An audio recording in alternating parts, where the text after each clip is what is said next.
अध्यक्ष महोदय, राज्यपाल महोदय ने अपने अभिभाषण में शहीदों का जिक्र किया, शहीदों के विचारों को आत्मसात करने का जिक्र किया, लेकिन मैं कहना चाहता हूं कि शहीदों के उन्हें माला चढ़ाना, उनके विचारों को आत्मसात करने से कहीं ज्यादा जरूरी है शहीदों को सम्मान देना।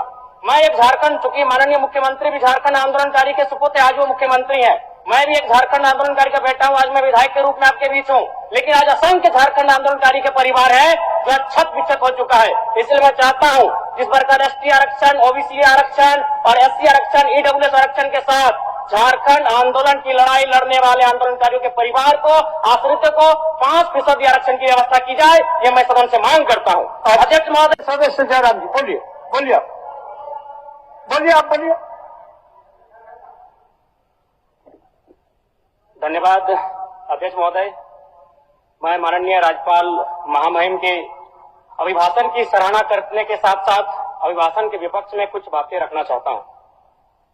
माननीय राज्यपाल के अभिभाषण क्रम संख्या 6 में केंद्र सरकार से 1,36,000 करोड़ वापस लाने की बात कही है और सही भी है, और हर एक राज्य को उसका बाकी पैसा मिलना चाहिए, उनका हक मिलना चाहिए।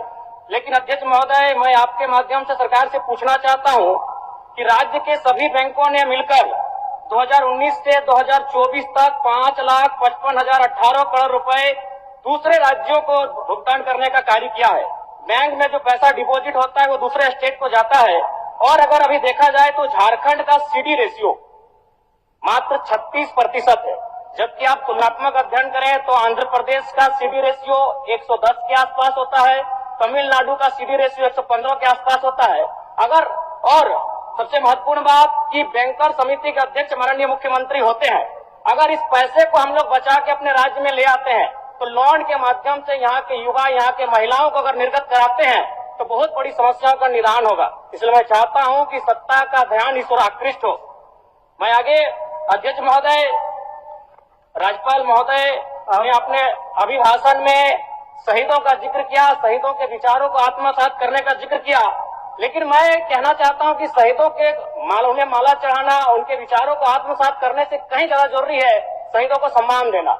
मैं एक झारखंड, चूंकि माननीय मुख्यमंत्री भी झारखंड आंदोलनकारी के सुपुत्र, आज वो मुख्यमंत्री हैं, मैं भी एक झारखंड आंदोलनकारी का बेटा हूं, आज मैं विधायक के रूप में आपके बीच हूं, लेकिन आज असंख्य झारखंड आंदोलनकारी के परिवार है जो छत विक्षत हो चुका है। इसलिए मैं चाहता हूं जिस प्रकार एसटी आरक्षण, ओबीसी आरक्षण और एससी आरक्षण, ईडब्ल्यूएस आरक्षण के साथ झारखंड आंदोलन की लड़ाई लड़ने वाले आंदोलनकारियों के परिवार को, आश्रितों को 5% आरक्षण की व्यवस्था की जाए, ये मैं सदन से मांग करता हूं। अध्यक्ष महोदय, थोड़ा सा और समय लूंगा। अब हो गया जयराम, जब सरकार का उत्तर होना है, अब सरकार फिर बाद में फिर सेकंड पारी में मौका मिलेगा। मान्यवर 30 सेकंड, मान्यवर 30 सेकंड। चलिए बोल लीजिए।